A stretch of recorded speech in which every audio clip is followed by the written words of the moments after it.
Bueno, como les decía, vamos a continuar con el tema de aceros. Esta va a ser también una parte general y en la otra parte de la clase ya entramos a uno de los grupos que son los aceros estructurales. Entonces vamos a ir viendo algunas particularidades, algunas cosas que se tienen que tener en cuenta en este grupo de material. Bueno, para empezar, mostrarles los productores de este material en el mundo. Como pueden ver, el productor más grande es China. Actualmente se están produciendo alrededor de unas 1.800 millones de toneladas anuales. Y bueno, los mayores productores son los que ustedes ven ahí, China, Japón e India. Y en América Latina tenemos Brasil. Está distribuida la producción mundial de este acero. Y el cuarto, Estados Unidos. Más o menos como para que tengan idea de cuáles son los grandes productores mundiales de acero. Por eso muchísimas veces se debe recurrir a China, que no solo tiene la producción del acero semielaborado, que es el que se comercializa mucho, sino también es el que fabrica ya los componentes terminados, y bueno, muchos se encuentran allí y es por ahí difícil encontrarlos en otros lados. Bueno, acá lo tienen ya en un gráfico de tortas, un poco más visible. Vamos a ver quién. Bueno, como les decía, acá lo tienen en un gráfico de torta, donde pueden ver que el productor de China en los dos últimos años ha sido el productor mayoritario. Fíjense que prácticamente el 50% de todo el acero que se produce en este país. Así que, bueno, eso le da ventajas importantes con respecto al desarrollo que se hace en este tema. En relación a la cantidad de material o de acero que se produce, bueno, tienen este dato que es del año 2019, donde se llega casi a 1.900 millones de toneladas, que fue un poco más que el año 2018. Así que, como ven, y como les decíamos en clases anteriores, este es un material que se fabrica en una escala muy grande, es un material muy utilizado, en la industria se encuentra muchísimo, por lo tanto, bueno, es importante poder conocerlo. Los niveles de producción, que son, como les decía, bastante importantes. Bueno, eso más o menos para que ustedes tengan idea de la importancia que tiene este material. Lo que vamos a ver ahora es un tema que es la calidad del acero. O sea, ¿qué factores tendríamos que tener en cuenta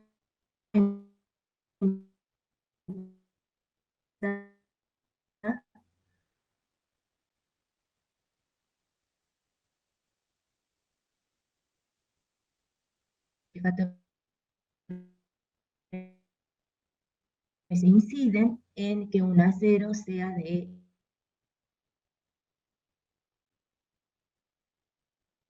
tener en cuenta?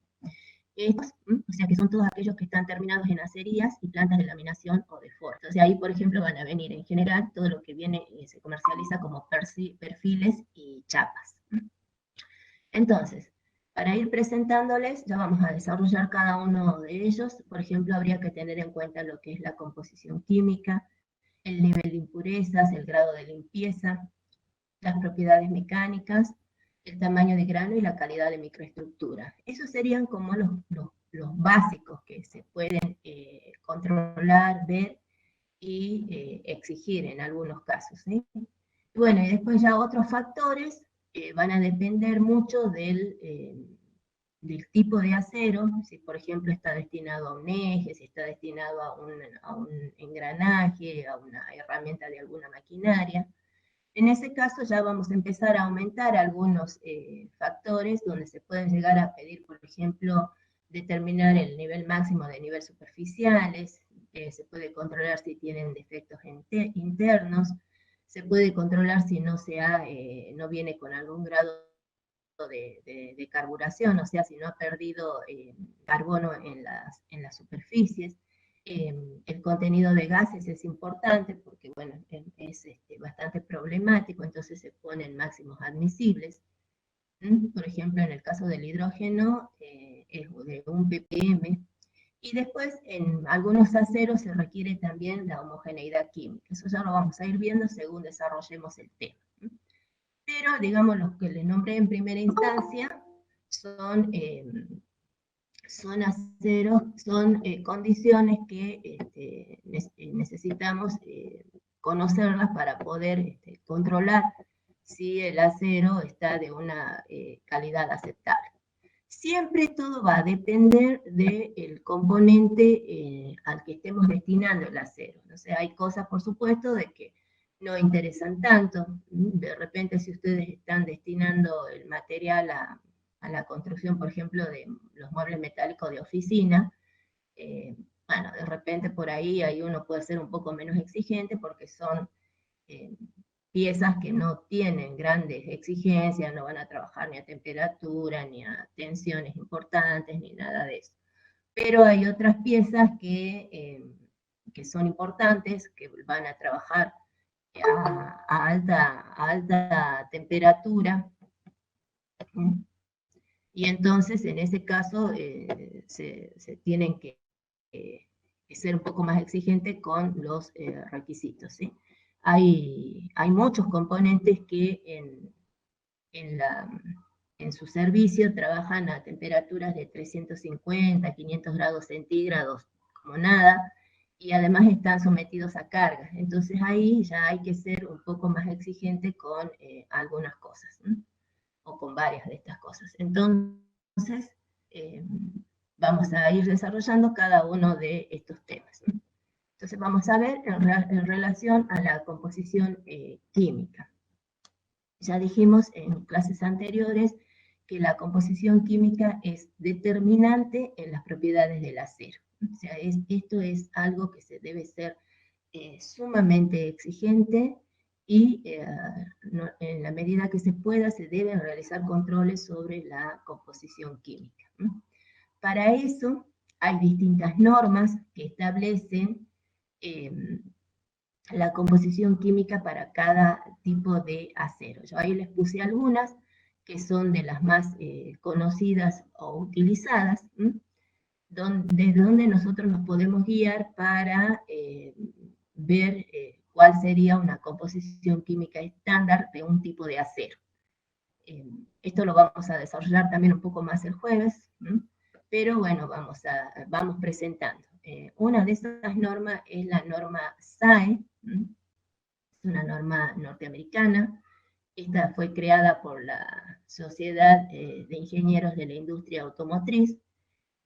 Ya tiene unos buenos años, pero se sigue utilizando, es totalmente actual. Y en esta norma lo que se tiene es que vamos a especificar la composición química. En general se la crea porque es la gran utilización de aceros que tenía la industria automotriz, pero actualmente está extendida a todo tipo de industria y es una especificación que se usa mucho. ¿Sí? Esta especificación establece mínimos y máximos para los distintos elementos que pueden contener un tipo de acero. Entonces recuerden las normas SAE, estas están bastante difundidas y son muy, muy utilizadas, ¿sí? Bueno, después tienen las normas ASTM, que también son americanas, y en general estas contienen también todas las especificaciones, pero están más orientadas a lo que son los aceros estructurales que vamos a ver hoy. Son de las que más se usan. Otras que se usan muchas son las normas AISI, que estas son de la Asociación Americana del Hierro y del Acero, y también se utilizan bastante, ¿sí? Algunas se utilizan más en un tipo de aceros que en otra, pero son normas que tienen un uso bastante difundido. Y después tienen algunas, como las normas DIN, donde hay algunos aceros muy particulares que se pueden encontrar especificados en esta norma. Esta es una norma alemana. Y después tienen las normas ASI, que son para cuando el acero o las fundiciones en este caso se trabajan mediante moldeo, mediante moldeo, o sea, con fundiciones. Estas son algunas de las normas que se utilizan bastante en el trabajo, o sea, hay que poder buscar. En general, los aceros que vamos a ver hoy son aceros, son el grupo más sencillo de aceros, y esos trabajan mucho, mucho con la norma SAR, y algunos que son muy conocidos en la ASTM. Así que ahí estas normas, que son estándares donde nosotros nos podemos referenciar para poder controlar la composición química. Como les digo, la composición química es fundamental en el acero. Esta es una de las cosas que, si el acero ha fallado, es una de las primeras cosas a controlar, porque normalmente la composición química, a través de la composición química se van a conseguir algunas condiciones que pueden ser algún tipo de microestructura que se está buscando, porque los aliantes favorecen a veces algún tipo de aparición de microestructura, otras veces están asociados a mecanismos de endurecimiento, otras veces están asociados a, por ejemplo, conseguir una mejor pureza del acero a través de desoxidaciones. Entonces es muy importante que estos materiales aliantes estén según el acero que se necesita.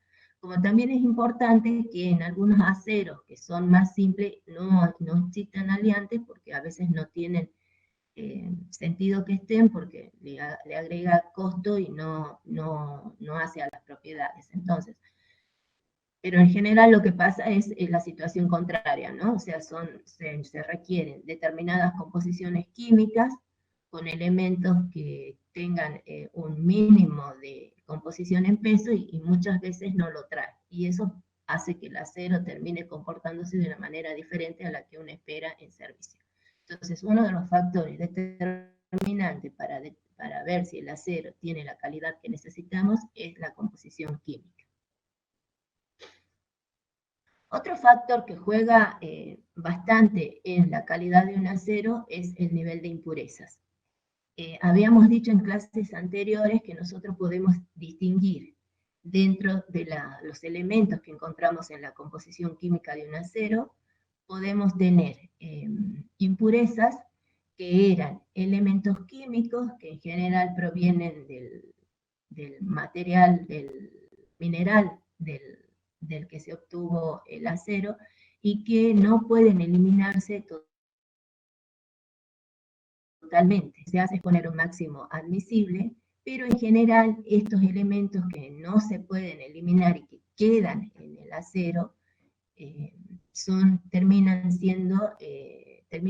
teniendo efectos perjudiciales. Por lo tanto, lo que se hace es poner un máximo admisible. En el caso de fósforo y azufre, por ejemplo, es 0,04%.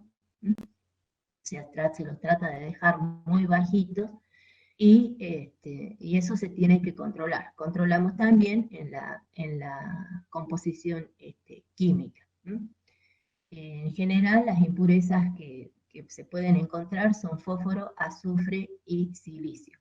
¿Cuál es el problema de encontrar estos elementos en el acero? Que en general van a formar algunos compuestos que son no metálicos, y que llegan a tener en general un punto de fusión mucho más bajo que el acero. Entonces, si se los trabaja el material trabaja a temperatura, probablemente estos pueden crear algunos puntos de ablandamiento, y bueno, y eso le quita resistencia al material, ¿sí?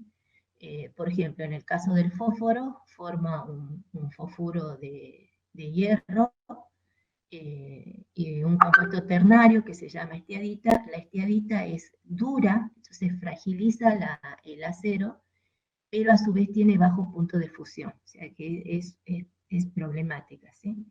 El sulfuro también forma un sulfuro de hierro, ¿m? Con la austenita, y es un eutético de bajo punto de fusión.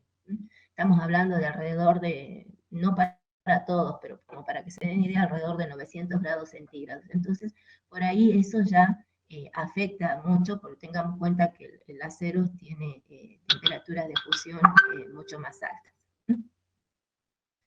Y bueno, y este nivel de impureza va a estar asociado a la limpieza, a lo que se llama limpieza del acero. Estos elementos pueden formar distintos compuestos, ¿no?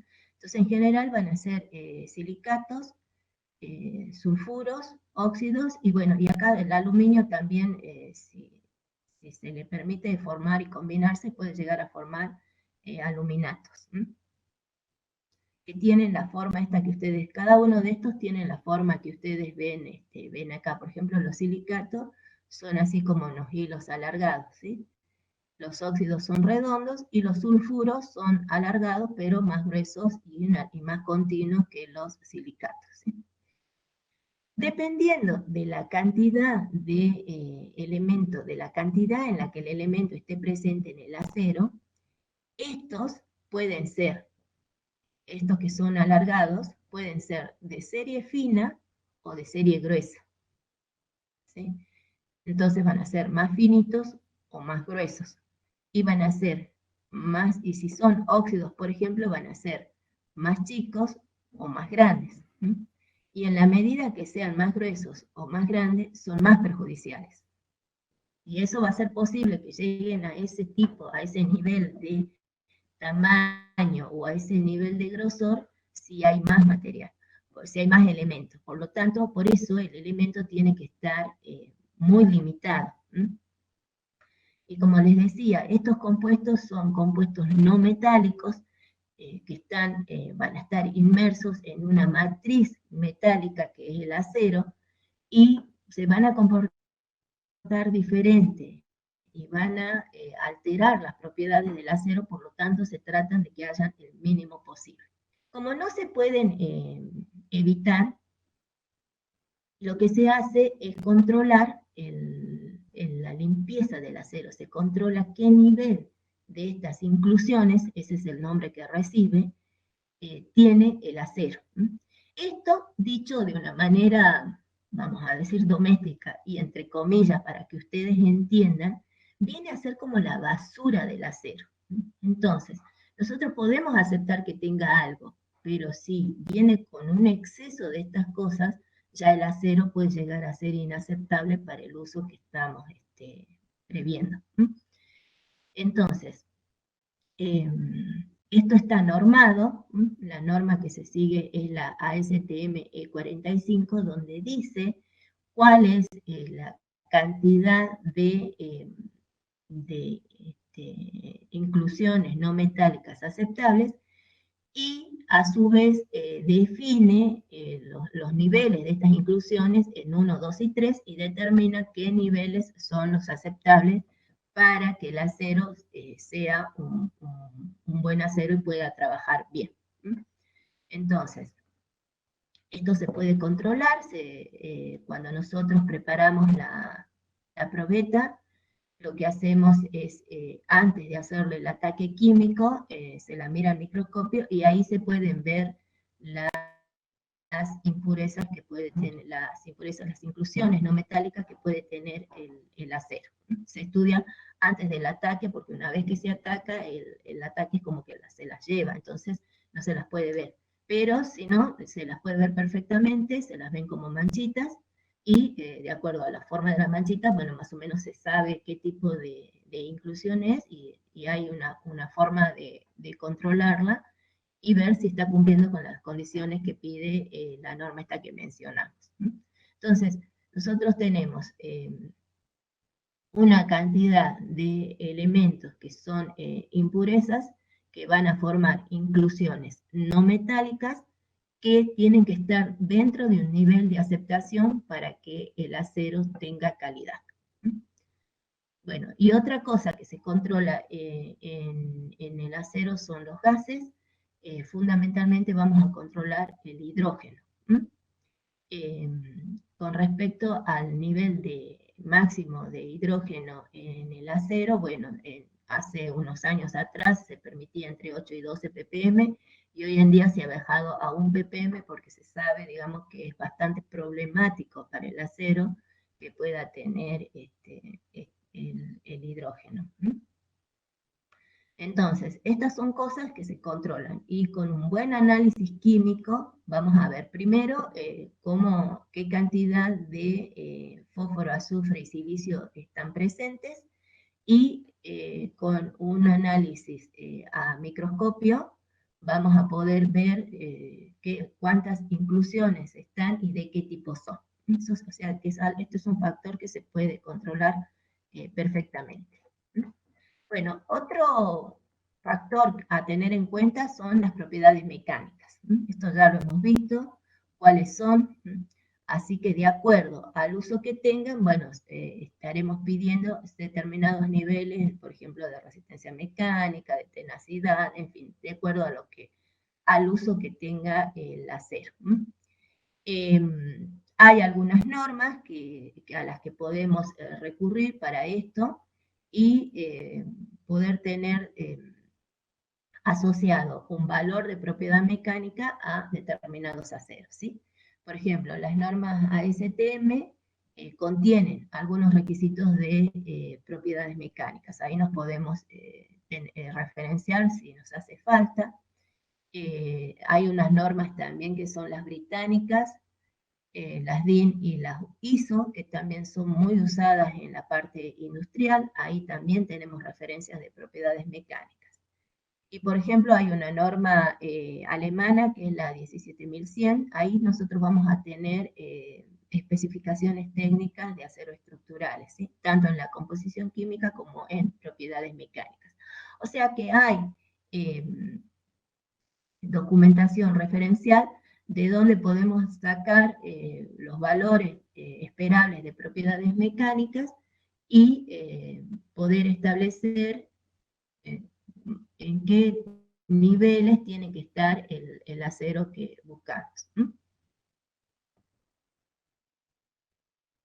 Otra cuestión que también se controla y que puede resultar muy, muy importante son cuestiones ya estructurales, ¿sí? Por ejemplo, un factor fundamental es el tamaño de grano. Nosotros ya vimos en los mecanismos de endurecimiento que el tamaño de grano más fino aumenta la resistencia del material. Entonces, en algunos casos, nosotros vamos a exigir determinado nivel de tamaño de grano. Esto también está normado. El tamaño de grano va desde un número 1 hasta 10, siendo el 1 el más grande y el 10 el más pequeño.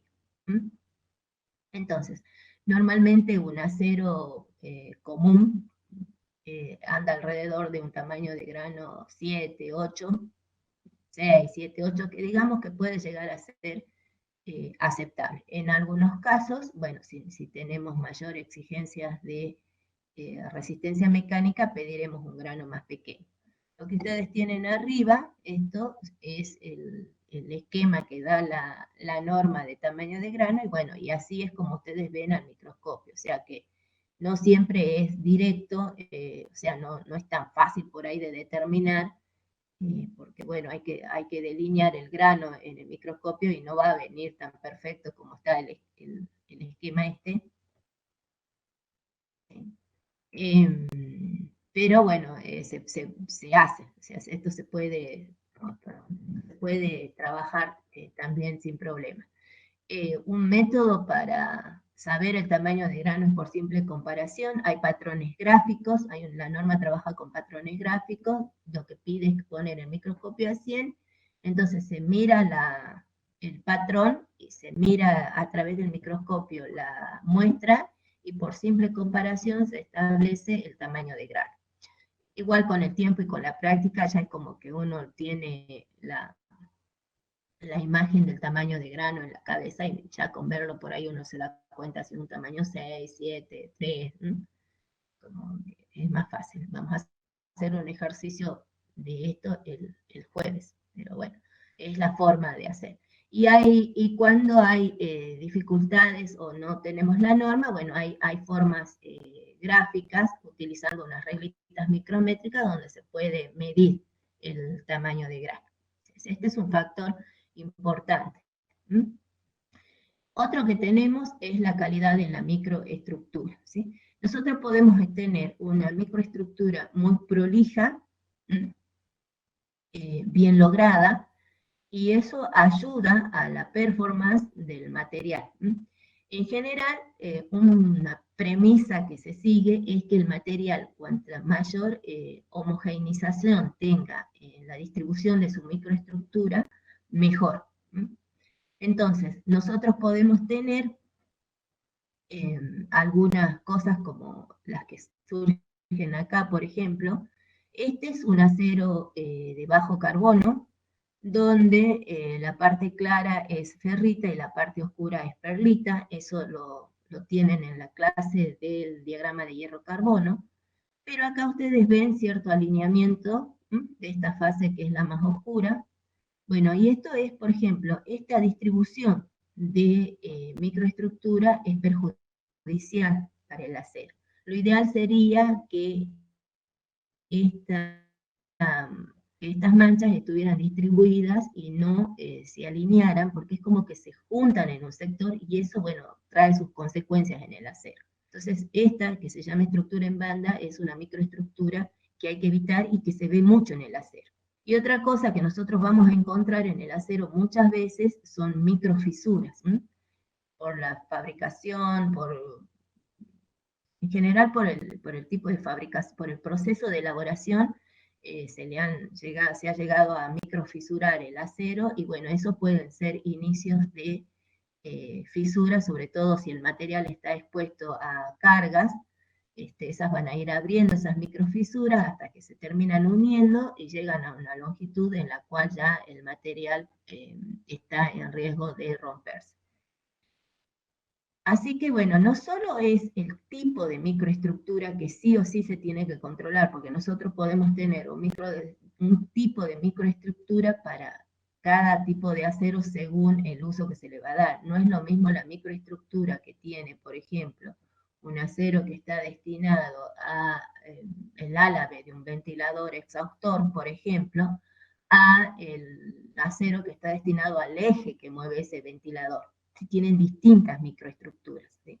Pero dentro de lo que es la microestructura exigible para cada caso, nosotros además tenemos que exigir que esa microestructura tenga calidad y que no tenga algunos defectos que suelen aparecer, como este que les mostraba, de que se bandea una parte de la microestructura y entonces le quita homogeneidad a la microestructura, o en el caso que aparecen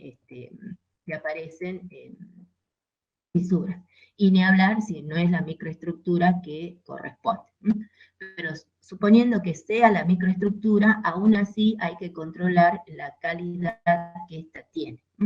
Porque a veces se pone a trabajar piezas que ya vienen con una microestructura con fallas o con algún defecto o con alguna cuestión que ya sabemos que va a afectar su performance, y son piezas que terminan durando en servicio un tiempo mucho menor al esperar. Así que esto se puede controlar. Y esto se controla preparando la muestra como la vimos en la clase anterior y llevando a microscopio y observando. Entonces, si son piezas nuevas, por ejemplo, lo que se puede pedir es un pedazo de material adicional que sirva de pieza testigo. Con eso lo que hacemos nosotros es poder romper, ver, preparar las probetas y ver, digamos, si esa pieza, que tiene que ser la misma que la del componente, el mismo acero del componente, reúne las condiciones en cuanto a calidad microestructural. Hay muchas medidas que se pueden tomar para poder lograr que el acero o el componente que estamos comprando realmente sea bueno, sea primero el que dicen que es, y segundo, que tenga todas las condiciones de calidad para poder tener una buena performance. Entonces, en cuanto a especificaciones técnicas como básicas, y siempre, como les digo, dependiendo del componente del cual van a ser parte, nosotros podemos tener un mínimo que sería determinar el nivel de propiedades mecánicas, el análisis químico, eso con citar las normas ya vamos a poder dar una referencia, no hace falta que, o sea, nosotros no tenemos que adivinar nada porque todo está hecho a través de documentaciones de estándares. Vamos a tener que chequear el nivel de inclusiones no metálicas, también está normado, el tamaño de grano, que también está normado, y controlar la microestructura. En general, en los aceros, estos aceros comunes que vamos a ver ahora, es controlar que no tengan estructuras en banda. Y después, según el tipo de componente al que estemos destinando el material, bueno, pondremos otras exigencias, ¿sí?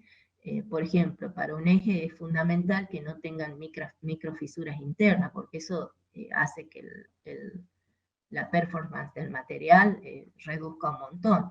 Entonces ahí pondremos, por ejemplo, que no tenga fisuras externas, que tenga buena calidad superficial.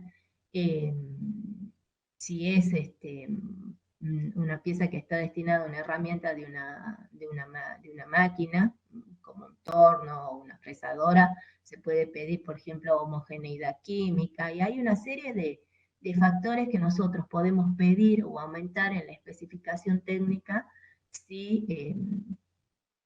para hacer la compra.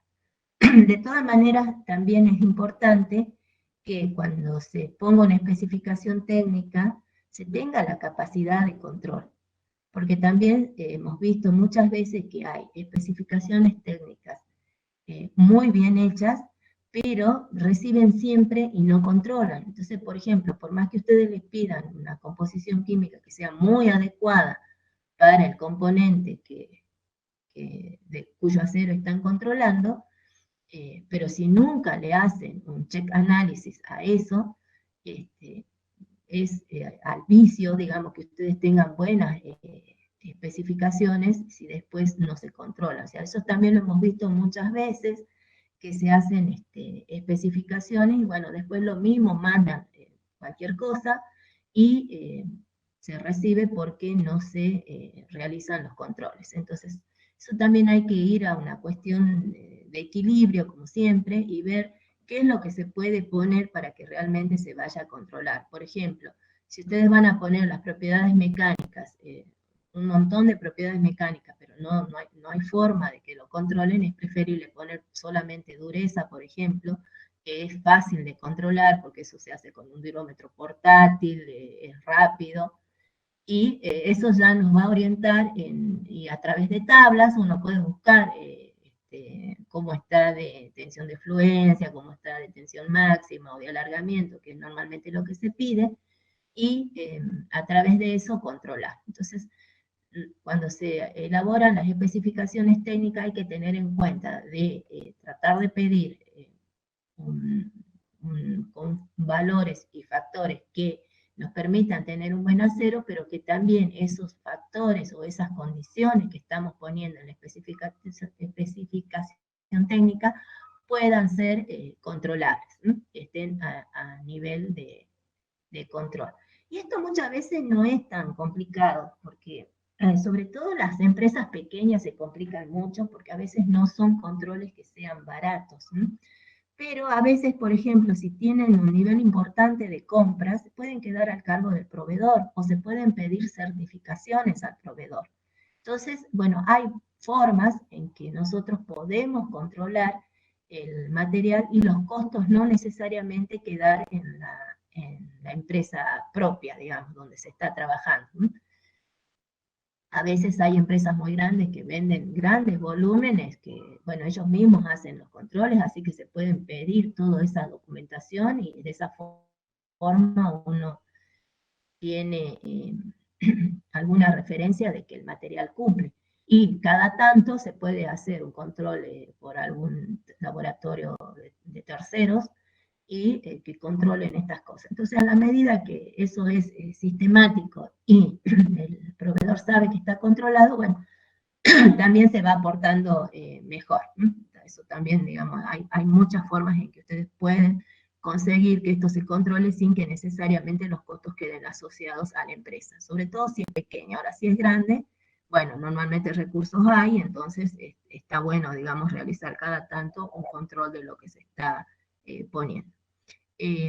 Hay factores que se controlan a través de ensayos no destructivos, eso lo vamos a ver al final de la materia, pero bueno, es importante muchas veces controlar el componente antes de ponerlo en funcionamiento, porque pasa más de lo que uno cree que esos componentes vienen con defectos en cualquiera de los puntos que hacen que después, en vez de durarnos 10 años, que es para lo que lo estamos comprando, en el tercer año empezamos a tener problemas y bueno, ahí digamos ya la cosa se agrava. Bueno, esto que les di son cosas que ustedes pueden aplicar a casi todos los aceros. Algunos entran más, algunos factores se controlan más en un tipo de aceros que en otro, o como les decía, en este ítem otros pueden entrar algunos factores que también son muy importantes para algún grupo de acero. Pero es como para que tengan ustedes una idea global de que hay una serie de cosas que se pueden pedir en una especificación técnica y controlar. Y esto es porque le damos e insistimos, porque hemos visto mucho en las empresas que en general el único factor que ponen en la especificación técnica es el análisis químico. ¿Y qué pasa? Que a veces, por ejemplo, si nosotros nos vamos al aspecto microestructural, y no tiene una distribución adecuada de fases en su microestructura, pero químicamente cumple. Entonces ahí no se puede hacer reclamos, ni se puede ver, digamos, cómo está el material, porque la única especificación que se pone es el análisis químico. Y como les digo, según las exigencias que tenga el componente, uno puede poner cada vez más especificaciones. La otra cosa que hay que tener en cuenta también es no irnos al otro extremo, porque en la medida que seamos más exigentes, eso también implica más costo. O sea, no va a ser, por ejemplo, lo mismo obtener una pieza de tamaño de grano 6 o 7, que es un tamaño de grano estándar para los aceros, a pedirle un tamaño de grano 10, porque ahí van a tener que hacer otras cosas para conseguirlo. Y eso implica costos. Entonces hay que evaluar qué necesidades reales tiene el acero en este caso y poner una serie de especificaciones técnicas coherentes con eso y que sean controlables. Bueno, como les digo, esto lo pueden aplicar a cualquier grupo de acero en el sentido de que se pueden prever una serie de especificaciones técnicas que nos ayuden a tener un elemento de mayor calidad. Bueno, vamos ahí, así. Bueno, ¿cómo vamos hasta ahí, chicos? ¿Se entiende?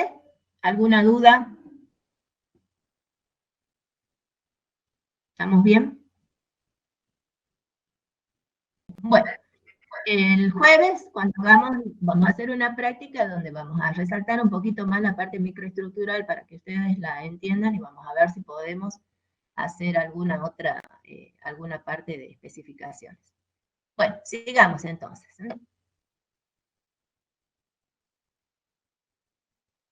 Bueno, vamos a entrar entonces ahora al primer grupo de aceros, que son los estructurales. Recuerden de que habíamos dicho de que nosotros íbamos a trabajar con una clasificación de tipo tecnológica que se basa en el uso que tienen los aceros, ¿sí? Y son 4 grandes grupos, que son los aceros estructurales, los aceros de construcción mecánica, aceros inoxidables y aceros para herramientas, ¿sí? ¿Esto por qué? Ustedes tienen que pensar que no va a ser el mismo acero uno que yo destine. Por ejemplo, vamos a ir a un ejemplo bastante básico, a lo que serían las rejas de la casa, al acero que, por ejemplo, va a hacer la transmisión de una pieza que pesa 4 toneladas y que encima trabaja a altas revoluciones. No va a ser lo mismo el acero con el cual hacemos, por ejemplo, la quilla de los barcos, a un acero que yo voy a poner como herramienta de un torno, que tiene que pelar, digamos, entre comillas, otros aceros. No va a ser lo mismo los aceros que yo ponga, por ejemplo, en todo lo que es la estructura de un edificio, a un acero que yo necesito en un rodamiento, ¿sí? O en un engranaje. Entonces, son aceros que tienen distintas características, se busca distintas propiedades y entonces, de acuerdo al uso que tienen, vamos a diagramar cómo vamos a trabajar o cómo vamos a elaborar o obtener estos aceros. El primer grupo de estos aceros es un acero estructural, que se llama así porque es el acero que en general se usa para grandes estructuras. Pero bueno, el uso está difundido en un montón de otras cosas más, ¿sí? Bueno, como dato, es donde se aplican estos aceros. Van a explicar en todo lo que es obras de ingeniería civil, ¿sí? Edificios, puentes, represas y todo lo que es estructura de hormigón armado en general. Si ustedes llegan a ver acá, este es el hierro ese torsionado que ustedes están acostumbrados a ver que sirven, que se colocan en los edificios, ¿sí? Para fortalecer la estructura. Y bueno, y después tienen toda una serie de, en este caso son tubos o barras. Estos son, todo esto es el producto semi elaborado que bueno, que después se corta, se suelda y se destinan a un montón de estructuras, ¿sí? Y ya armado ustedes pueden tener puentes metálicos, los tinglados, que todo eso se hace con este tipo de acero. Y ya lo que es un poco más de estructura pueden ser, por ejemplo, como yo les decía, los cascos de barcos, algunas estructuras offshore, en las cañerías de conducción de gas y de petróleo se usa, este es el acero que se utiliza, y estamos hablando de, por ejemplo, todos los gasoductos, donde estos gasoductos recorren cientos de kilómetros, todo lo que es recipiente a presión, los tanques de almacenamiento, toda la chapa de los vehículos está hecho de este tipo de acero, tuberías. Como para que tengan idea, digamos, es un acero que es de uso muy, muy extendido, el acero estructural.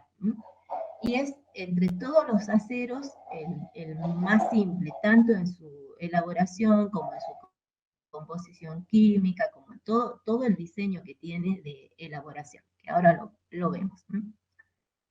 ¿Qué requerimientos va a tener este acero? Bueno, como todo acero, necesitamos que tenga alta tensión de fluencia. ¿Y eso porque eso lo vimos un poquito en los mecanismos de endurecimiento? En la medida que tenga una mejor tensión de fluencia, nosotros vamos a reducir la cantidad de acero en la estructura y eso va a facilitar el transporte y el montaje de la estructura, va a bajar los costos. Ahora, una aclaración acá importante. Todos los aceros tienen alta tensión de fluencia si nosotros comparamos esa tensión de fluencia con otros materiales. O sea, son aceros, son materiales de que por sí presentan buena resistencia, todos los aceros. Ahora, dentro del grupo de aceros, los aceros estructurales son los más blandos. Entonces, este requisito de alta tensión de fluencia se refiere a una buena tensión de fluencia dentro del margen o dentro de lo que es conveniente para estos aceros. No tienen que tener una altísima tensión de fluencia porque eso le va a sacar la propiedad más importante que buscamos en estos aceros, que es la que sigue, y que es la alta tenacidad. O sea, lo que más necesitamos en estos aceros es que sean tenaces. Entonces, se le va a pedir una buena tensión de fluencia, pero dentro de un límite razonable para no perder tenacidad. ¿Sí? Entonces, para eso vamos a aplicar algunos mecanismos de endurecimiento, pero siempre tratando de que la condición más importante que cumplen es que sean aceros tenaces. Dicho de otra forma, de todos los grupos de acero, estos serían los aceros de menor dureza o los aceros más blandos, ¿sí? Por ahí no queda... no es una buena expresión esta de decir los aceros más blandos, pero es a los fines de los que ustedes entiendan esto. Entonces, le vamos a pedir alta tensión de fluencia dentro de lo posible y dentro de lo que puede ser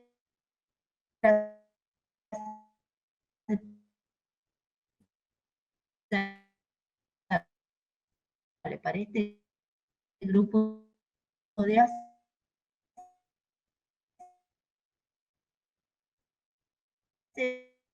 aceros, teniendo siempre, si nosotros nos vamos muy arriba con la tensión de fluencia, ya dejan de ser estructurales porque van a perder esa tenacidad que es la condición sine qua non para estos aceros. Entonces,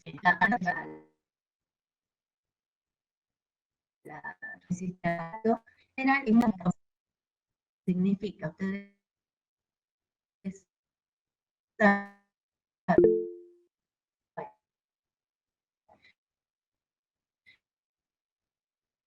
que un material de acero es que sean aceros tenaces. Eso es el centro, digamos, de estos. Una condición importantísima también es la alta soldabilidad. O sea, estos aceros tienen que ser fácilmente soldables. Ustedes han visto, por ejemplo, el puente, el tinglado, los mismos cascos de los barcos y los gasoductos, ya vamos a ver un poco más. Son todas estructuras que van soldadas. Entonces,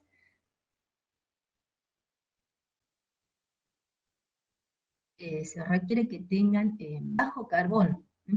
Una cosa que ustedes tienen que ir tomando como premisa básica es que la cantidad de carbono determina la dureza del acero. Entonces, mientras más carbono tenga el acero, más duro va a ser. Ya vamos a ir viendo, desarrollando la materia y ya se van a ir dando cuenta porque por ahora tómenlo como les digo, como una premisa básica. Entonces, a mayor cantidad de carbono, más duro es el acero. Estos aceros, para poder ser tenaces, recuerden que para ser tenaces tienen que ser dúctiles, y si son dúctiles entonces son aceros blandos. Estos aceros tienen que tener bajo carbono. Entonces, esa es una de las exigencias que tiene. Cuando un acero tiene bajo carbono, se suelda sin problemas. Bueno, habíamos dicho de que estos aceros estructurales tienen unas aplicaciones muy diversas y que llevan su nombre porque se los aplica en general en grandes estructuras, ¿sí? Como por ejemplo el puente este que ustedes ven acá. ¿Dónde se los usa? Habíamos dicho que se los usa en todo lo que son las obras de ingeniería civil, edificios, puentes, represas, etcétera. En grandes estructuras marinas, como las estructuras offshore, que también se puede utilizar, se lo utiliza mucho en los cascos de barcos. Todo lo que es cañería de conducción de gas y petróleo, todo eso es acero estructural, ¿sí? Sobre todo esto que son las cañerías de gasoductos. Bueno, en recipientes a presión, los tanques de almacenamiento, y habíamos dicho de los vehículos, sobre todo todo lo que es la parte de, también mucho en todo lo que es tuberías, como para pegar ahí un repaso. Y entre los requerimientos generales, habíamos empezado a hablar de que se necesitaba alta tensión de fluencia, porque este es un requisito que habíamos visto ya en los mecanismos de endurecimiento, que eso contribuye a reducir la cantidad de material en las estructuras y, bueno, también en este caso va a facilitar el transporte, lo abarata, y el montaje de la estructura, ¿sí? Siempre va a ser más sencillo mover piezas más livianas. Pero aclaramos de que la alta tensión de fluencia está en el nivel que tienen que todos los aceros tienen buena tensión de fluencia, y en este caso se trata de tener la mejor posible, pero que no afecte la condición fundamental que tienen estos aceros, que es su alta tenacidad. ¿Sí? O sea, estos tienen que ser aceros dúctiles. Entonces, se trata de tener una buena tensión de fluencia, pero sin que eso afecte la tenacidad o ductilidad que tienen que tener como condición central estos aceros. Entonces vamos a hacer lo posible por aumentar la tensión de fluencia, pero siempre recuerden que no significa que estos sean aceros muy duros. De los grupos de aceros que nosotros vemos, los aceros estructurales son los aceros más blandos. Como les dije, no es una expresión demasiado adecuada decir que es un acero blando, pero es a los fines de que ustedes entiendan. También dijimos de que tienen que tener buena soldabilidad y que los aceros, porque si ustedes se fijan, estas grandes estructuras llevan muchísima soldadura, y eso significa que el acero tiene que tener bajo carbono. Y una cosa que se llama bajo carbono equivalente, que ya la repasamos. Porque el acero con bajo carbono se suelda con relativa facilidad, mientras que si nosotros vamos aumentando el carbono, ya la soldadura se complica. Y acá la soldadura tiene que ser sencilla, no tenemos que hacer grandes cosas para poder soldar, porque es uno de los requisitos que tienen, es uno de los requisitos que tienen estos aceros. Bueno, y dijimos de que atado a la soldabilidad y a la tenacidad va a venir la alta conformabilidad, que esto no es más que la facilidad con que se toma forma. O sea, conformar quiere decir dar forma. Y si es alta, quiere decir que es fácil dar forma.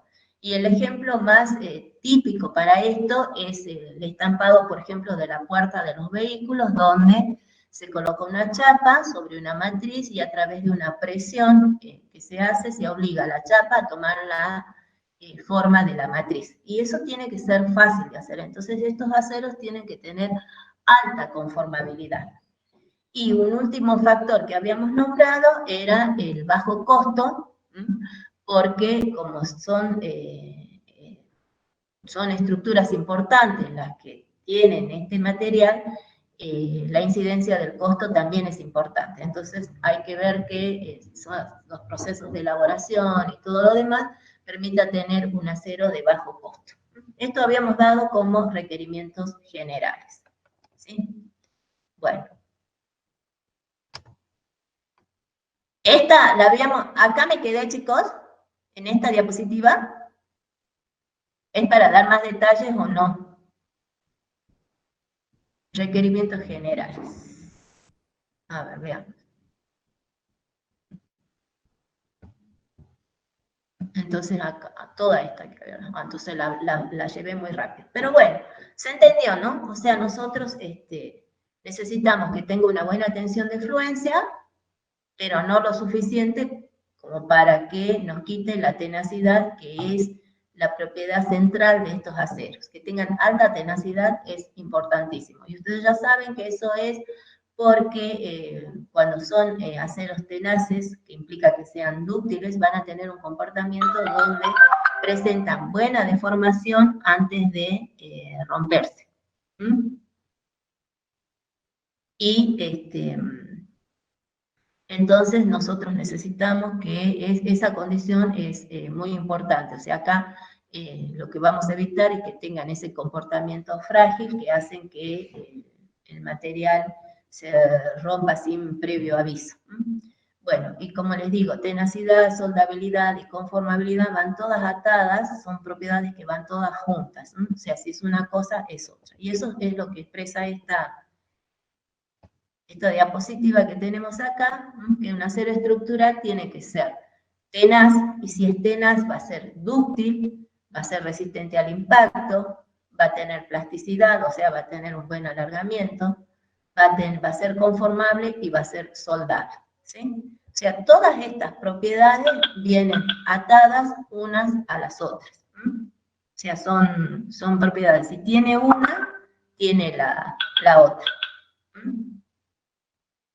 Y todo eso es contrario a un comportamiento frágil. Recuerden que frágil no significa débil, ¿no? Sino que simplemente no presentan deformación antes de romperse. En general, por eso son aceros de alta dureza, por eso es que no se deforman, pero sí hay que aplicar tensiones muy altas para poder romperlos, ¿no? Pero en este caso, el acero que estamos estudiando ahora tiene todas las condiciones contrarias a lo que sería un comportamiento frágil, ¿sí? O sea, vamos a ser dúctil, tenaz, resistente al impacto, va a tener buena plasticidad, conformabilidad y soldabilidad. Y acá les cuento, esto no lo vamos a usar nosotros, pero les cuento qué es el carbono equivalente. Nosotros, para que un acero sea soldable, tiene que tener bajo carbono. Pero como en general el acero tiene algunos aliantes, aún que es el estructural, que es muy básico, siempre tiene algo de manganeso, entonces se hace una formulita donde se considera el aporte que tienen algunos aliantes que hacen como que el acero tuviese un carbono más alto del que tiene. Entonces, a través de una formulita, se saca el carbono equivalente y lo que se solicita es que ese carbono equivalente sea menor al 0,5%. O sea, por eso es que nosotros arriba tenemos que dice que tanto el carbono como el carbono equivalente tiene que ser de niveles bajos. Bueno, entonces ahora vamos a ver qué principios de diseño o qué es lo que se hace para poder obtener estas propiedades. ¿Cómo se trabaja? Porque, bueno, nosotros decimos que el acero tiene que ser tenaz, soldable, conformable. Bueno, ¿qué hacemos? ¿Qué cosas aplicamos para poder obtener esto? Una condición, les decía, es que, y que lo tomen como premisa, era que de carbono, el contenido de carbono, determina la dureza del acero. A mayor cantidad de carbono, mayor dureza va a tener el acero. ¿Sí? Eso tómenlo como norma, como ley, porque eso es así. Entonces, un primer requisito importante, que ya lo venimos nombrando, pero ahora lo vamos a acentuar, es que en su composición química estos aceros sean de bajo carbono. ¿A qué llamamos bajo carbono? En general, estos aceros hoy en día se encuentran con porcentajes menores, iguales o menores al 0,15%.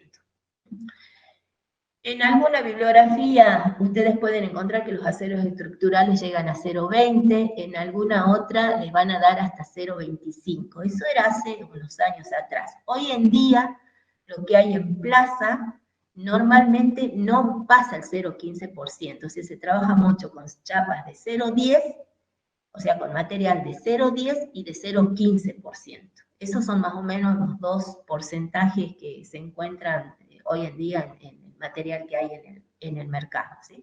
Se ha bajado un poco el porcentaje. Igual, si llegásemos a encontrar algo de 0,20, bueno, todavía por ahí lo podemos considerar estructural. Pero en la práctica, este dato que les estoy dando es lo que hay en plaza, ¿sí? Vamos a trabajar con aceros de 0,10 o 0,15% de carbono. Eso se considera un acero, un bajo porcentaje de carbono. Y el mecanismo de endurecimiento que se aplica por excelencia a este tipo de acero es la reducción por tamaño de grano. ¿Por qué aplicamos este mecanismo? Porque recuerden que dijimos de que era el único que no afectaba la tenacidad. Y al no afectar la tenacidad, no va a afectar la soldabilidad, que es algo que se busca muchísimo en estos aceros. Entonces, este mecanismo es el mecanismo por excelencia. Otro mecanismo que también se aplica es el de endurecimiento por deformación en frío. ¿Sí? Ese es un mecanismo relativamente económico, entonces se puede aplicar en esto, y los niveles de dureza que dan son buenos, pero tampoco son excesivos. Entonces, también es otro mecanismo que se puede utilizar para este tipo de acero. Sí, una cosa que se hace es tratar de minimizar la cantidad de aleantes. En general, la composición química de estos aceros tiene lo básico y necesario para hacer acero, o sea, hacer hierro y carbono, y como aleante solamente manganeso. Y ahí paramos de contar. Y en este caso se evita la aplicación de tratamientos térmicos para lograr las propiedades. Ahí hay razones tanto técnicas como económicas, ¿sí? Por la cantidad de carbono bajo, no es susceptible de realizarles algunos tratamientos térmicos, que vamos a ver más adelante, y además, en algunos casos donde se hacen, algunos superficiales son costosos. Entonces, en general, se evita tener estos tipos de tratamiento porque aumentan el costo del material y además, como les digo, tiene algunos inconvenientes técnicos y van a tener la mínima cantidad de aleantes posible. En este caso, el aleante que es muy común y el único es el manganeso. Y eso nos va a llevar a que en cuestión de microestructura tengamos la microestructura más sencilla del acero, que es la perlítica, con predominancia de ferrita. O sea, van a ser, si pudieron ver la clase anterior, la parte de diagrama de hidrocarbono, ahí están explicadas todas las microestructuras, por lo menos las básicas. Entonces, esta sería la ferrítica perlítica. Recuerden que la ferrítica era la que es hierro prácticamente puro, y que era la microestructura más blanda. Entonces, para un acero que tiene que tener una tenacidad, lo lógico es que nosotros busquemos una microestructura blanda. Entonces, van a ser predominantemente ferríticas. Y van a tener algo de perlita. Recuerden que en la perlita ya teníamos teníamos una estructura laminar de carburo de hierro con ferrita, y un poco de eso se forma, pero en general van a ser matrices ferríticas con algunas lagunas de perlita. Esto lo vamos a ver con más detalles el jueves, pero para que ustedes vayan teniendo un poco de idea, esto sería, digamos, los principios de diseño, o sea, aceros de bajo carbono, con mecanismos de endurecimientos específicos que pueden ser deformación por deformación en frío o por reducción de tamaño de grano, donde no se tratan de utilizar aleantes, en un caso muy particular solamente que ya lo vemos, y no vamos a aplicar tratamientos térmicos. Eso serían como las condiciones o los principios generales de diseño. Bueno, veamos un poco lo que son los mecanismos de endurecimiento, que dijimos que básicamente eran estos dos. Nosotros recordemos, teníamos la ecuación de Holly-Pech, que nos dice que la tensión de fluencia es directamente proporcional a la inversa, a la inversa de la raíz cuadrada del diámetro. Entonces, ¿qué es lo que nos dice? Que a medida que tengamos el diámetro más chiquito, vamos a tener una mejor tensión de fluencia. Esta. Bueno, y que era importante en este mecanismo que nosotros no perdíamos ductilidad. Ahora, les quiero mostrar cómo variaría el gráfico tensión-deformación en un acero que tiene un tamaño de grano más fino. Entonces, por ejemplo, nosotros podemos tener esta primera curva, aquí hasta aquí, ¿no? Hacemos así, la curva con un tamaño de grano normal. ¿Sí? Esta es la curva que ustedes ya conocen y está. Y a este mismo acero, ¿sí? Le aplicamos un mecanismo de disminución de tamaño de grano, puede ser por distintos medios. En este caso ya vamos a explicar que esto vamos a tener un acero microaliado con niobio, que es un afinador de grano, y vamos a tener el mismo acero pero con grano más fino. Y entonces ustedes fíjense de que la tensión de fluencia aumenta, va a venir acá, ¿sí? Y vamos a tener la zona plástica, ¿sí? La zona plástica tendría que haber estado un poquito más corta acá, porque se acorta, pero aumenta la tensión de fluencia. Y una cosa que les quiero resaltar es que estos gráficos, y en general la de todos los mecanismos de endurecimiento, varían, la tensión de fluencia aumenta, porque eso es lo que nos dice esta ecuación, que si yo bajo el tamaño de grano, la tensión de fluencia va a aumentar, pero ustedes fíjense que el crecimiento o este aumento de tensión viene dada sobre la misma pendiente original de la curva. ¿Por qué? Porque si ustedes se acuerdan, acá se cumplía la ley de Hooke, que nos dice que la tensión es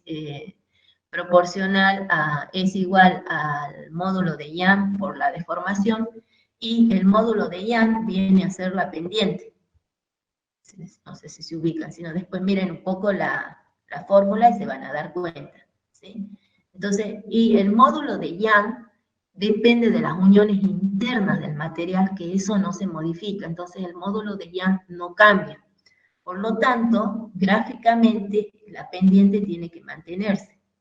Y el crecimiento de la tensión de fluencia se hace siguiendo la pendiente original de la curva, de la primera curva. Entonces van a hacer así, va a crecer la fluencia, va a aumentar la fluencia y va a tener su zona plástica.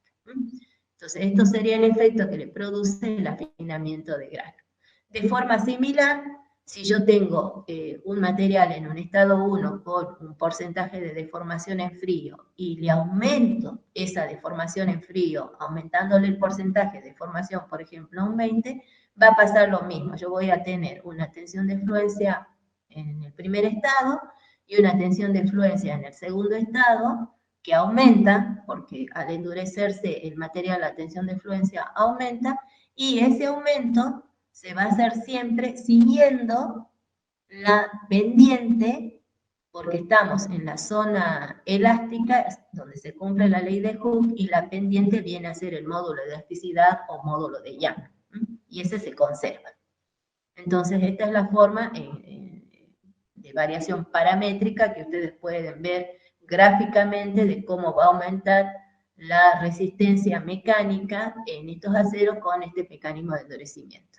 Y en general, de acuerdo a los distintos mecanismos de endurecimiento, estos gráficos son parecidos, van a variar qué tanto aumenta la tensión de fluencia, qué tanto perdemos de zona plástica y demás, pero esto del hecho de ir siempre sobre la pendiente, sobre la misma pendiente de la curva original, digamos, se mantiene, porque recuerden que eso representa el módulo de elasticidad o módulo de Young, que no varía.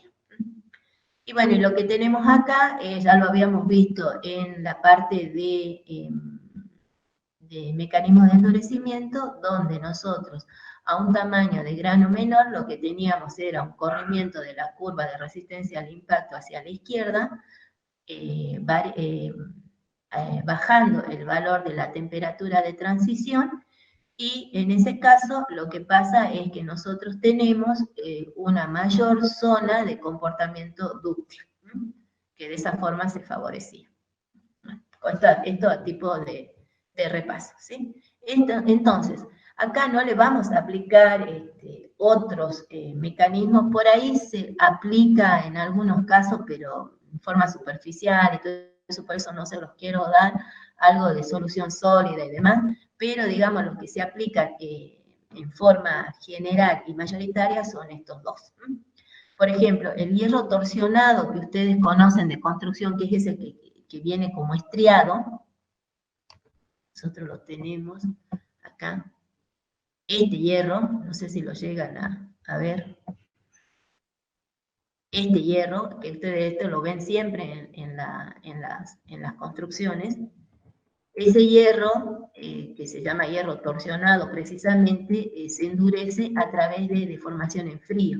O sea, ese lo fabrican, lo someten a torsión y queda más duro que el inicial. Y bueno, entonces, como les digo, este mecanismo no es tan caro de aplicar, entonces ahí se pueden mantener en valores razonables el material. Este es un poco más caro, este requiere más pasos, pero bueno, en algunos casos se encuentra más que justificado que tengamos tamaños de grano fino por el nivel de exigencia que tienen los componentes en cuanto a presiones a soportar. Bueno, en cuanto a clasificación, nosotros vamos a distinguir en este grupo de estructurales 3 grupos. Esto es bibliográfico, ya les explico cuáles son las variantes en la actualidad. Ustedes van a tener acero al carbono, que este es un acero que solamente tiene hierro y carbono nada más, o sea, el más común de todos. Y después van a tener aceros al carbono manganeso, que en realidad lo que hay hoy en día es esto. O sea, ya casi ningún acero viene sin manganeso. O sea que nosotros en la actualidad estaríamos partiendo desde acá. Y el manganeso ayuda a que tenga una mayor resistencia. Pero bueno, de todas maneras se sigue usando mucho la terminología de la STM-36, se sigue usando muchísimo, porque se refiere mucho a todo, al nivel de carbono que tiene y demás. Pero bueno, hoy ya en día todos vienen con manganeso. Y después tienen un grupo muy particular que ahí van a entrar los aceros que son de bajo tamaño de grano, que se llaman aceros microaliados, o los van a ver por ahí como los aceros HSLA. Estas son las siglas en inglés de High Strength Low Alloy, o sea, alta resistencia, baja aleación. Lo van a encontrar así. ¿Qué quiere decir? Que se le agrega pequeñísimas cantidades de algunos elementos que forman carburos, nitruros o carbonitruros, y el elemento por excelencia que se está agregando actualmente es el niobio, niobio y vanadio más que nada, pero sobre todo niobio. ¿Y qué hacen esto? Estos refinan el tamaño de grano, fundamentalmente. Estos actúan cuando el grano está creciendo. Ustedes tienen 2 etapas, que es la de nucleación y crecimiento. Si un material tiene pocos núcleos, va a tener granos grandes, porque bueno, al tener pocos núcleos permite que esos granos se vayan creciendo hasta que se encuentren uno con otro. Como son pocos, bueno, los granos van a ser grandes. O pueden tener muchos núcleos, y en ese caso el tamaño de grano va a ser pequeño, porque pronto se van a encontrar con otro que obstaculiza el crecimiento de cada grano, ¿sí? Entonces, todos estos elementos son nucleantes, o sea, lo que permite es que el material se formen muchos núcleos, de manera tal que nosotros llegamos a tener el tamaño de grano finito. Y eso requiere además que se haga con temperatura. Entonces, tener un acero microaliado, un acero estructural microaliado, que nos garantiza tener la tenacidad, que sea sondable y demás, pero que además tenga grano pequeño, implica también un mayor costo, como les decía. Pero ustedes fíjense cómo mejoran las tensiones de fluencia. Esto va a depender desde 350 a 690, dependiendo de qué tanto puedan afinar el grano. Entonces, bueno, es importante, ¿sí? Y hay usos donde se requiere sí o sí. Y un ejemplo básico de esto y central son los gasoductos, ¿sí? Los gasoductos tienen que ir soldables porque recorren cientos de kilómetros. Entonces utilizan mucha soldadura, pero a la vez están sometidos a mucha presión y por cuestiones de seguridad y demás tienen que ser resistentes. Entonces, por ejemplo, los gasoductos son todos aceros microaliados. Son aceros estructurales porque tienen que ser soldables, pero son aceros que están con tamaño de grano finito, entonces son aceros de tipo microaliado. Pero como les digo, la diferencia de costo entre esta y esta es considerable. Entonces, bueno, donde se justifique requerir resistencia a determinadas presiones, bueno, afinaremos el grano con todas las tecnologías que hay y las formas, pero bueno, eso también aumenta el costo del material. Para que ustedes tengan idea, por ejemplo, el tamaño de grano normal de un acero, una STM-A36, que es el más común, están entre 6, 7 y 8. Esto es lo normal, ¿sí? No es conveniente, por ejemplo, si ya empiezan a tener un tamaño de grano más grande. Recuerden que el número es de 1 a 10, va en la norma, entonces sale un poquito, y que 1 son los tamaños más grandes y 10 son los tamaños más pequeñitos de grano. Pero bueno, en un acero normal el tamaño de grano más o menos está alrededor de 6, 7, 8, mientras que en un acero microaliado con novio se puede llegar a conseguir aceros de tamaño de grano 12, 13, 14. Pero llegar a esto, como les digo, aumenta considerablemente el costo. Esta norma que les nombran acá, la STM 112, es la que se refiere al tamaño de grano, es la que determina esta escala. O sea, qué número le corresponde a qué diámetro de grano. Bueno, pero más o menos para que ustedes tengan idea cómo se afina el grano, nos vamos a estar yendo a estos valores, que bueno, esto ya... Yo vi una sola vez que me trajeron un acero de gasoducto, vi uno de tamaño 12, fue lo máximo que llegué a ver en estos microaliados.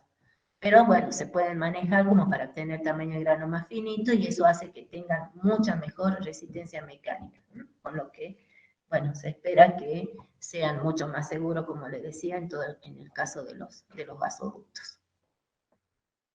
Bueno, con respecto entonces a las propiedades mecánicas, hay ensayos que se realizan. Ustedes recuerden que no van a tener siempre la posibilidad de hacer estos ensayos, pero bueno, existen y se pueden controlar. De todas maneras, hay centros donde los hacen y se pueden obtener algunos datos. Y si no, bueno, muchas veces lo que se hace, como les decía yo, es pedirle al proveedor los datos en caso de que ellos hagan ensayo, o bien tener algún tipo de dato y buscarlos a través de tablas, ¿sí?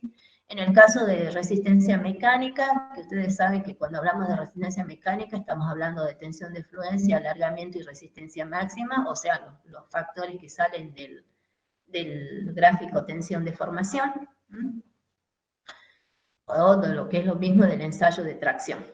La resistencia al impacto se obtienen de ensayos de impacto. Esto es el ensayo de Charpy. La dureza, ensayos de dureza, estos son muy fáciles de hacer porque se trabaja con durómetros. Hoy en día los durómetros vienen ya del tamaño de un celular, así que son fáciles de transportar y de hacer. Algo de esto vamos a hablar el jueves. Para ver la conformabilidad hay un ensayo de acopado, donde lo que se hace es hacer que una chapa tome una forma de una copa que ya está estandarizada.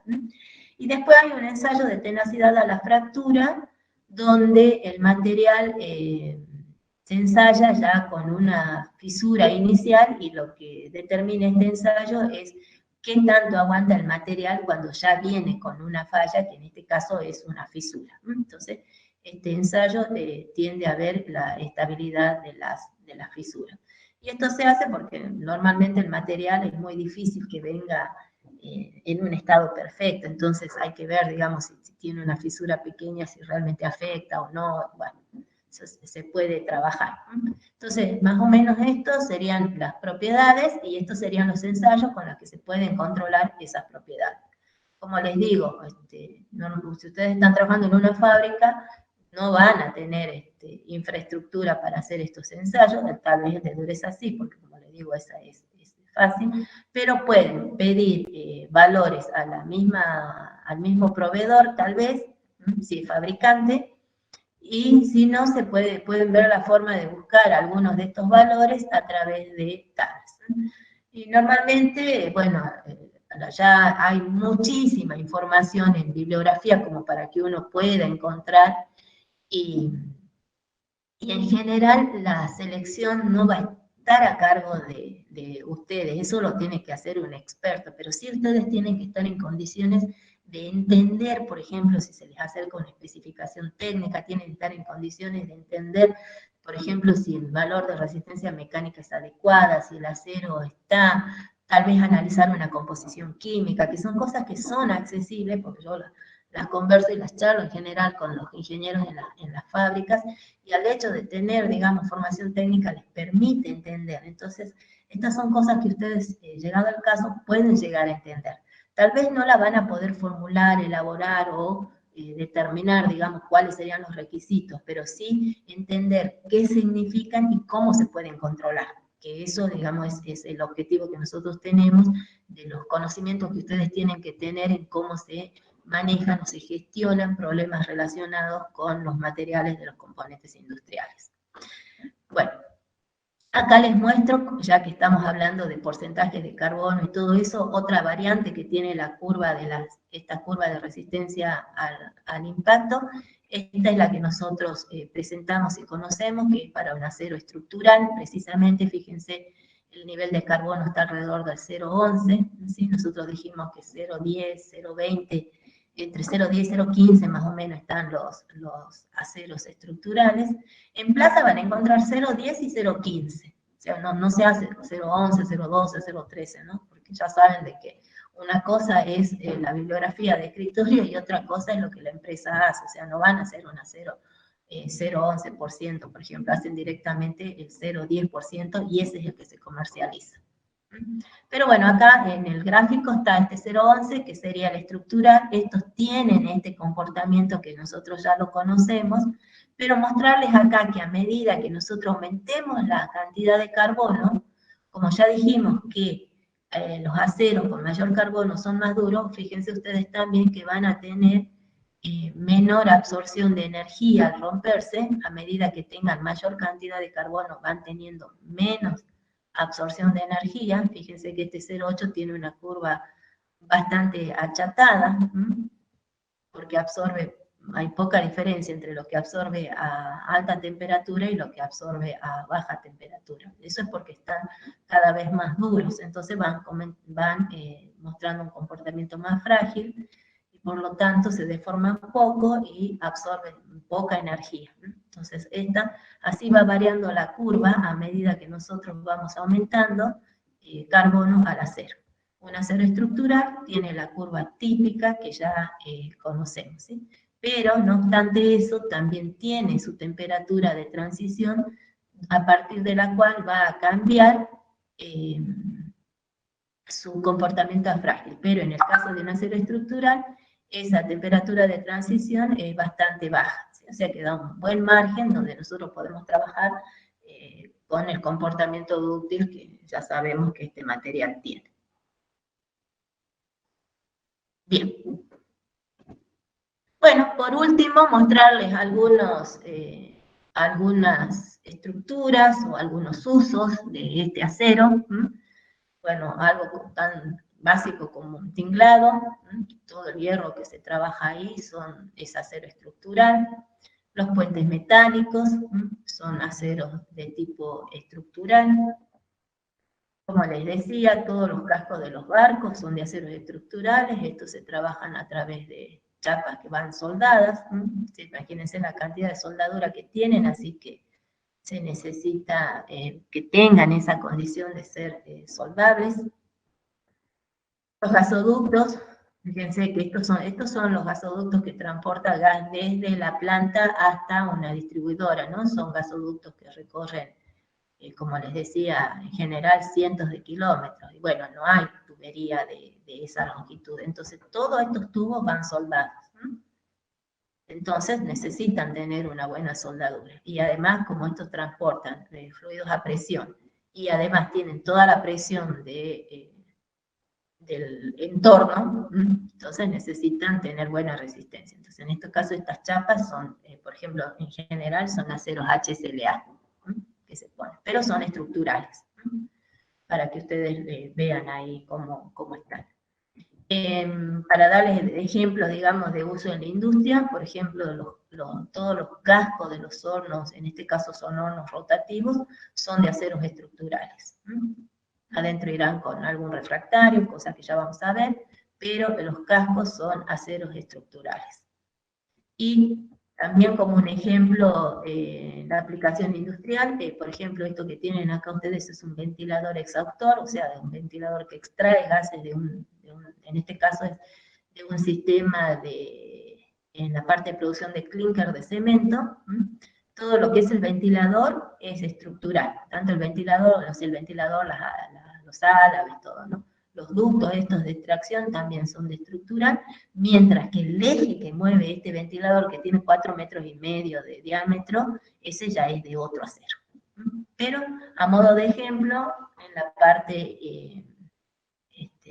industrial, van a encontrar mucho la aplicación de este acero. Bueno, eso sería como para que vean algunas aplicaciones. Entonces vimos qué requerimientos tienen estos aceros, cómo se logran esos requerimientos y cuáles son los usos más clásicos de este acero y la variante de propiedades que pueden llegar a tener.